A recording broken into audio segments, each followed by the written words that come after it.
지금 이제 점점 정치적으로 민감한 시기로 다가가고 있지 않습니까? 검찰도 역시 대선이 시작되기 전에 본선이 시작되기 전에 마무리 짓는다고 속도를 내고 있는데 왜냐하면 대선 기간이 되면 정치적 영향 때문에 뭘 어떻게 할 수가 없이 그대로 둘 가능성이 높거든요. 대선 기간에 예를 들어서 구속해서 역풍이 불까 봐도 그렇고 그렇게 대선 기간까지 끌고 가려고 할 수 있다. 그게 박근혜 전 대통령 입장에서는 유리하죠. 정치적 시기가 민감한 시간이 되면 어떤 딜의 여지도 열리고 그러니까 조사가 쉽게 끝나버리면 안 된다는 거죠. 그런 관점에서 게다가 그동안 박근혜 전 대통령 혹은 최순실 변호인들이 굉장히 좋아했던 게 이제 강압 수사, 압박 수사 이런 거지 않습니까? 이런 프레임이었죠. 생각해보시면 최순실 씨 갑자기 민주주의 특검이 아니라고 그러고. 네, 자백을 강요하고 있다 이렇게 외쳤었죠. 박영재 씨 부인. 김영재 씨 부인요. 김영재 씨 부인 박채윤 씨도 아직 조사도 안 받았는데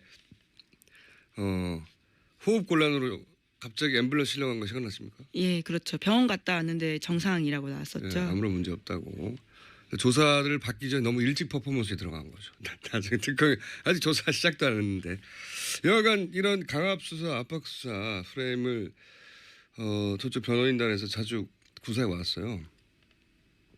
그래서 저는 늦은 저녁쯤에 조사가 아직 끝나기도 전에 아프실 수도 있다. 예. 개인적인 관점 포인트입니다. 급히 아프실 수 있다. 네, 사실 검찰 입장에서 한 번 더 부르기는 부담스러운 면이 있거든요. 예, 그러면 조사가 사실 마무리되지 않고 끝날 가능성이 있다라는 말씀이신 거죠. 한 번 더 부르게 되는 거죠. 근데 이제 아프셨기 때문에 그 시기를 또 잡는다고 조정을 할 것이고 그러다가 이제 대선 기간으로 들어간다든지 그럴 수 있습니다. 이게 늦은 저녁에 아프실 경우는 그렇고 늦은 오후에 더 빨리 아프실 예정일 수도 있어요. 제가 보기에는. 왜 그러냐면은 이 진술 관련해서 계속 연습했다고 하잖아요. 근데 이제 답변은 심플하게 두 가지일 거라고 봐요. 최순실 관련은 모른다. 나는 알지 못했다. 이때까지 쭉 일관된 태도.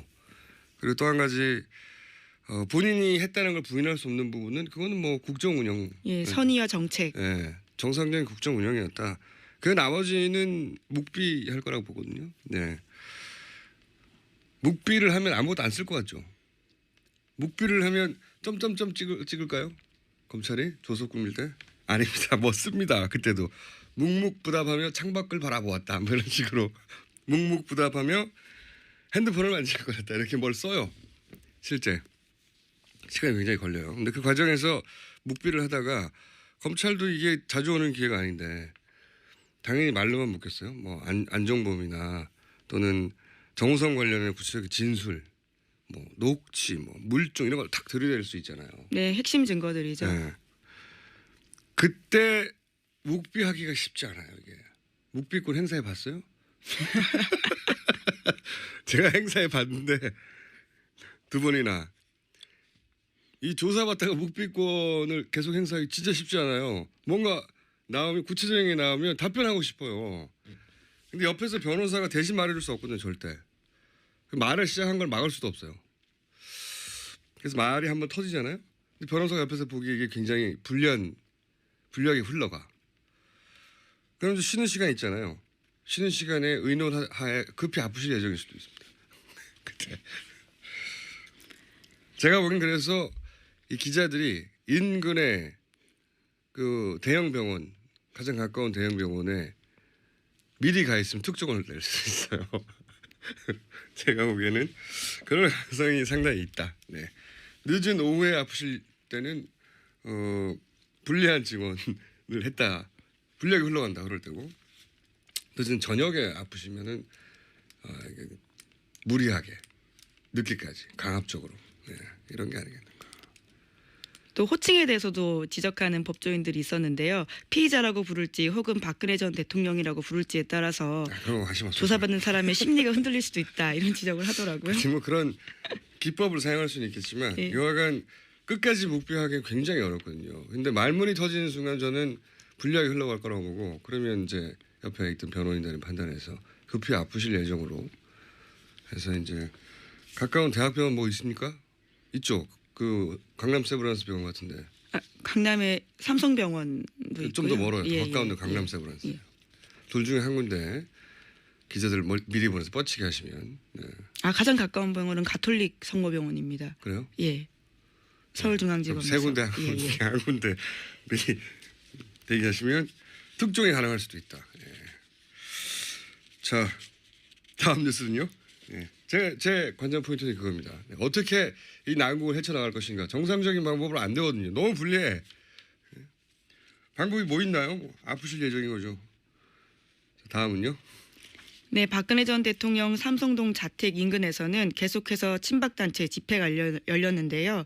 친박단체들은 검찰 출두 자체를 반대한다라고 외치기도 했고요. 뿐만 아니라 자신이 정도령이라고 외치는 사람이 나체로 시위를 하기도 했었습니다. 그 축구 경기 같은 거 보다 보면 갑자기 관중이 난입해가지고 벗고 뛰잖아요. 예. 나체 시를 하면서 이제 외치는 구호가 중요한데 굉장히 나체 시도 정치적인 나체 시도 많거든요. 예. 이 경우에는 정도령이다, 정도령 이렇게 외쳤다고 합니다. 어떤 의미인지는 잘 모르겠습니다. 정도령 이게 예. 자기가 정도령이라는 건가 아니면 박근혜 전 대통령이 정도령이라는 건가요? 아마 본인을 지칭해서 했던 말인 것 같습니다. 현장 기자들의 주어는 이야기 없는 들어보면 예. 나는 정도령이다 아니면 너는 정도령이다도 아니고 그냥 이게 이제 뭐랄까요 다 모이네요. 지난 며칠 전에는 마마라고 부르는 분도 오지 않았었나요? 네, 60대 여성분들이셨는데요. 정말 억울하고 원통해서 3일을 굶었습니다. 죄송합니다, 마마. 이렇게 이야기했다고 합니다. 3일을 굶었다고? 예. 여기서 마마는 호환 마마입니까? 이분들 서로 연락하나요? 굉장히 보기 드문 분들이 한꺼번에 다 나오시네. 네, 또 어제는 훈장 차림을 한 연두색 두루마기와 정자관을 쓴 분이요. 국민교육헌장을 읽기도 했다고 합니다. 그 앞에서요. 아니 훈장 복장을 하고 왜 국민교육원장을? 네, 그 이유도 정확하게 모르겠습니다. 참 이분들 연락하나 봅니다 서로. 예. 퍼포먼스 현장입니다. 자 이게 이런 식으로 학교 근처고 주택가인데 벌어지면은 이 주변 주민은 어떡하나요? 네, 그래서 지난 4일간요. 112에 신고된 건만 150건 가까이 된다고 하는데요. 주민들 신고 내용을 보면 이렇습니다. 일행과 대화하는데 옆에서 대화 듣고 박사마 회원 7명 가량이 몰려와서 사과하라 이렇게 외쳤다고 하고요. 옆에서 듣는다고? 예. 그 듣는데 지나가다가 왜 사과하라는 거예요? 들리지 않게 말을 하던가. 네. 게다가 박사모로부터 태극기를 들지 않았다는 이유로 빨갱이 나타났다라는 이유로 때렸다라는 겁니다. 그래서 폭행당했다 신고도 했었고요. 네. 뭔가 거기가 블랙 코미디 현장이 된 것 같아요. 네, 그래서 어제 인근 초등학교 학부모들이요 학생 안전 보장해 달라면서 캠페인 벌이기도 했습니다. 그런데 그 캠페인을 향해서도요 조작된 거 아니냐, 어디서 왔냐 이렇게 소리 질렀다고 합니다. 박근혜 대통령이 돌아가라고 한마디만 하면 되는데 예. 이분들이 아마 이게 검찰로 출석하는 자체를 반대하겠죠. 막았을 것 같아요. 네네, 예. 오늘 그렇게 할 거라고 합니다. 그래도 박근혜 대통령 지금 지지율 조사하면 제 생각에 4~5% 나옵니다. 예. 이분들이 있어요. 그 지지율이 제가 보기에는 김진태 후보에게 가지 않을까. 아직 김진태 후보를 여론조사에 포함한 결과가 발표된 적이 없는데 제 생각에 한 4~5% 정도 나올 것 같아요. 그분이. 지난주 갤럽 조사부터 이름을 올리기 시작했습니다. 그래요? 예. 네. 이제 본 경선에 올라갔죠. 예. 네. 4~5%까지도 가능하다 저는 개인적으로 생각하는데 그 얘기는 이따 이제 관련 뉴스 나오면 얘기하기로 하고 자 다음 뉴스는요. 네, 어제 최순실 씨 형사재판 열렸는데요. 여기에 권오준 포스코 회장이 나왔습니다. 직접 나와서 이렇게 이야기했는데요. 박근혜 전 대통령으로부터 여자 배드민턴 팀 창단 요구를 직접 받았다 이렇게 진술을 했는데요. 또 박 전 대통령 독대 이후에는 안종범 전 수석이 WK 조성민 대표의 전화번호를 건네주면서 만났다라는 증언도 했습니다. 이게 이런 거예요. 예를 들어서 검찰이 이 진술 이미 가지고 있을 거 아닙니까? 검찰이 예를 들어서 왜 직접 그 배드민턴 팀 창단 요구를 했냐? 그럼 이건 스포츠 발전을 위해서 내가 나선 거다. 여기서 끝날 줄 알겠죠. 그런데 왜 그걸 WK가 맞도록 했냐? WK는 최순실 씨 회사란 말이죠. 최순실 씨가 개인적으로 하는 회사인지 몰랐다. 그럼 누가 소개해 줬냐? 최순실 씨밖에 없거든요. 그 답변이 하다 보면은 이게 빠져나가기 힘들단 말이죠. 이렇게 질문이 진행되는 과정에서 예를 들어서 스포츠 발전을 위해서 그랬다. 근데 왜 WK가 그러면 스포츠 발전은 왜 꼭 최순실 씨 회사가 해야만 하느냐라는 각도로 좁혀 들어가면 갑자기 묵비를 하면 또 불리해요. 진술이. 그럼 답변을 하기도 애매하잖아요. 이런 상황, 불리한 상황이 닥치면 아프신 거 말고는 어떻게 나갑니까? 이게 맞아. 근데 그거를 본인은 모를 수 있지만 옆에 앉아있는 변호인 입장에서는 이거 불리하게 돌아간다. 나중에 진술서가 불리하겠다 싶으면 앰뷸런스 부를 수 있습니다. 다음 뉴스는요? 네, 또 어제 형사재판에서요. 최순실 씨 경복초 라인이었던 KD코퍼레이션 대표가 나와서요. 최순실 씨에게 샤넬백에 이어서 4천만 원도 줬다라는 진술을 다시 한번 확인한 건데요. 새롭게 나온 이야기도 있습니다. 이 KD코퍼레이션 대표가요. 삼성에 납품하고 싶다 이렇게 이야기하자 최순실 씨가 삼성은 얘기가 안 먹힌다 라면서 잘랐고요. 이후에 현대차는 가능할 것 같다면서 거기를 해줬다라는 거죠. 삼성은 내 거라는 거죠. 내가 먹는다. 네. 삼성 건들지 마. 새로 나온 내용이네요. 예. 샤넬백 4천만 원은 뭐 계속 나왔던 얘기인데 여기서 원래는 삼성에 하고 싶었는데 삼성은 내 거야. 거절하고 자기가 이제 통으로 드셔야 하기 때문에 이렇게 자잘한 거 붙으면 안 되는 거죠. 예. 재판에 진행돼 갈수록 디테일들이 나와서 재밌을 것 같아요. 자, 또 있습니까? 재판 관련 나온 소식이? 재판 관련된 건 어제 권오준 그리고 KD코퍼레이션 대표 2명이 나와서요. 이 관련된 내용이고요. 미르재단 K스포츠재단 설립이 취소됐다는 뉴스가 어제 나왔던 것 같은 그죠? 네, 문화체육관광부가 그렇게 결정했습니다. 두 재단이 불법적인 설립 운영으로 인해서 공익침해 상태가 됐기 때문에 이를 처분을 취소한다라고 하는 건데요. 없어지게 된 겁니다. 그럼 이제 예를 들어서 노승일 씨, 박근영 씨 이런 분들은 어떻게 할까? 당장 뭐 먹고 사나. 그래서 저희가 잠시 후에 노승일 씨를 만나볼 예정입니다. 네. 자, 다음 주는요? 정유라 씨 쪽이 덴마크 검찰의 한국 송환 결정에 불복해서 지난 17일에 법원에 이의 제기를 공식 접수했는데요. 그런데 그날 오후에 정유라 씨 변호사가 자택에서 숨졌다고 합니다. 참. 이 집안 주변은 말이죠. 이제 의문사가 많아요. 네. 이 사망이 어떤 의혹이 있다. 그건 현재까지는 모르겠으나 10년 이내만 따져도 박정희 생가보존회장 의문에 아무 이유 없는 의문의 살해를 당하죠. 네, 살인 사건이었죠. 네. 근데 이제 정치적으로 따지면 이 박정희 생가보존회장이 사망하면서 사실은 당시에 친박연대가 그 지역에 상당히 선전했어요. 네. 결과적으로는 그렇습니다. 그리고 뭐 가까이는 5천 살인 사건 얼마나 이상한 죽음이 많습니까? 라면 먹다가 죽고 가장 최근만 해도 박지만 씨 비서 신궁 변호사 이분이 별로 중요한 역할이 아니다는 듯이 경찰에서는 발표했지만 제가 알기로는 5천 살인 사건 현장에 있었던 걸로 유력하게 추정되는 인물이거든요. 중요한 인물이었는데 여하간 갑자기 또 이렇게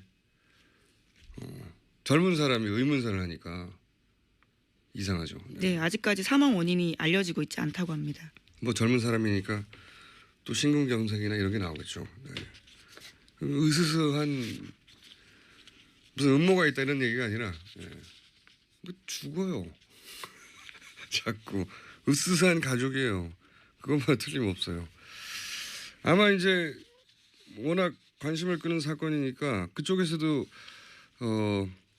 유력한 변호사였다고 하니 유명한 변호사였다고 하니 뭐 부검 결과나 이런 게 나오겠죠. 아마 심근경색의 한 표 걸어봅니다. 뉴스 한두 개 정도 제목 읽을 수 있을 것 같습니다. 예. 네, 어제 자유한국당 본 경선이 후보가 결정됐는데요. 예. 김관용, 김진태, 이인재, 홍준표 후보가 본선에 진출했습니다. 본 경선이 다 시작됐군요. 모든 원내정당이. 역시 이인재 후보에게 눈이 가죠. 네. 이분이 제가 알기로는 국내 최다 대선 출마자이자 그 사이에 당적이 변경된 게 15번인가 그래요. 네. 15번이나 되나요? 당적이 변경된 게. 본인이 가만히 있는데 당명이 변경된 경우도 물론 있습니다. 예. 네. 그렇지만 15번은 이게 제가 알기로는 세계 신기록이거든요. 앞으로 경신될 수 없는 불멸의 기록으로 나올 거라고 보고 대선 4번 출마하는 것도 97년 처음 나온 이후에 지난 2012년 빼고는 매년 대선 출마하셨단 말이죠. 네. 이번에 나오고 한 번 더 나오실 수 있을 것 같아요. 나이로 볼 때. 예. 불멸의 기록이다. 눈이 간다. 네, 그래서 별명이 피닉제로 온라인에서는 네. 유명합니다. 온라인뿐만 아니라 당적이 15번 변경된 거 15번까지 세고 말았거든요. 16번이 되는지 모르겠어요 이제. 신기록이에요. 자, 제목. 네, 홍준표 경남도지사가요. 어제 경남도 간부회의에서 자신이 출마하더라도 보궐선거는 없다 이렇게 말했다고 합니다. 이 기사요. 이게 간단하게 얘기하면 이거거든요. 4월 9일 날까지 사퇴해야 되는데 4월 9일 사퇴하면 5월 9일 대선 때 같이 보선을 합니다. 그래서 경남도지사를 새로 뽑아요. 근데 여기서 4월 9일 사퇴를 하되 4월 10일 날 접수한다는 거죠. 서류를. 네, 그렇죠. 통보를요. 선관위에다가. 네. 그렇게 되면 4월 10일이니까 5월 9일 날 보궐선거를 안 해요. 그러면 임기가 1년 2개월 남았거든요. 그럼 1년 2개월 동안 부지사 대행체제가 되는 거죠. 대행체제. 대통령 대행체제처럼. 네. 도지사 대행체제가 되는 겁니다. 그러면 본인이 뽑고 안착시켜놨던 자유한국당 출신의 혹은 자기 보좌진 출신들의 그 집행부 체제가 그대로 유지가 되는 거죠. 예. 1년 2개월 동안. 이거는 진짜 얍삽한 거거든요. 이렇게 하면 안 되는 거. 이게 말이 됩니까? 그 법에 빈틈을 노린 건데 이거 어떻게 됩니까 이거. 이건 말이 안 되는 거예요. 법적으로는 어떻게 할 수 없는데 이건 욕먹어야 됩니다. 그리고 안타깝게도 저희가 잠재 대선 후보로 인터뷰했던 김진 전 중앙일보 논설위원은 탈락하셔가지고 네, 안타깝네요. 미리 인터뷰해뒀는데. 자, 여기까지 하겠습니다. 시사인의 김은지였습니다. 감사합니다.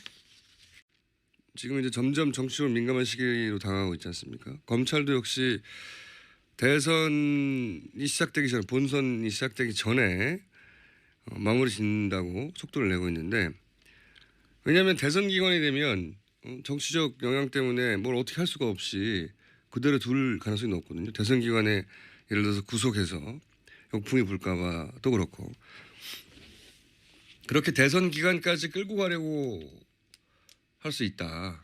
그게 박근혜 전 대통령 입장에서는 유리하죠. 정치적 시기가 민감한 시간이 되면 어떤 딜의 여지도 열리고 그러니까 조사가 쉽게 끝나버리면 안 된다는 거죠.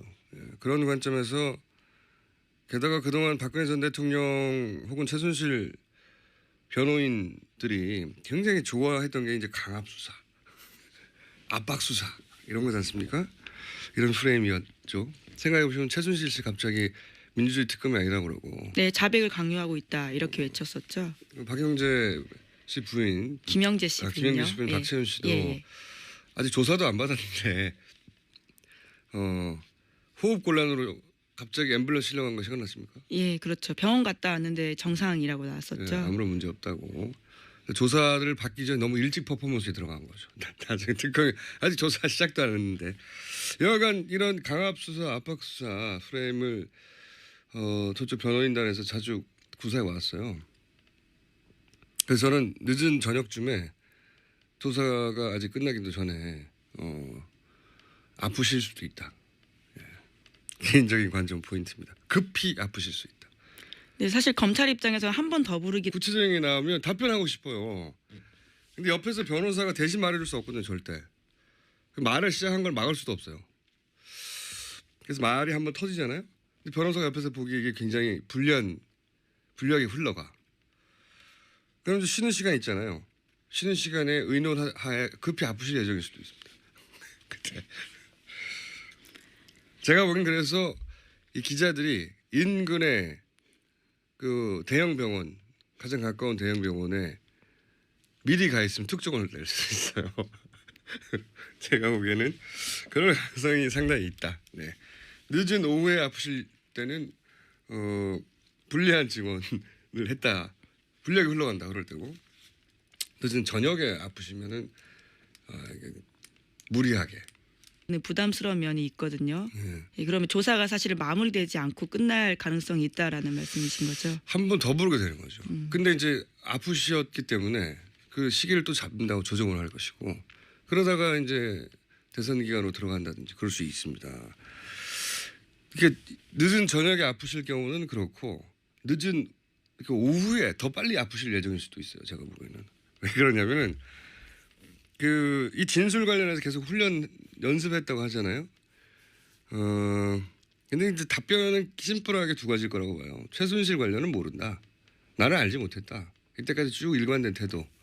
그리고 또 한 가지 본인이 했다는 걸 부인할 수 없는 부분은 그거는 뭐 국정 운영. 예, 선의와 정책. 예, 정상적인 국정 운영이었다. 그 나머지는 묵비할 거라고 보거든요. 네. 묵비를 하면 아무것도 안 쓸 것 같죠. 묵비를 하면 점점점 찍을까요? 검찰이 조속 꾸밀 때? 아닙니다. 뭐 씁니다. 그때도 묵묵부답하며 창밖을 바라보았다. 뭐 이런 식으로 묵묵부답하며 핸드폰을 만질 거였다. 이렇게 뭘 써요. 실제 시간이 굉장히 걸려요. 근데 그 과정에서 묵비를 하다가 검찰도 이게 자주 오는 기회가 아닌데 당연히 말로만 묻겠어요. 뭐 안종범이나 또는 정우성 관련된 구체적인 진술, 뭐 녹취, 뭐 물증 이런 걸 탁 들이댈 수 있잖아요. 네, 핵심 증거들이죠. 네.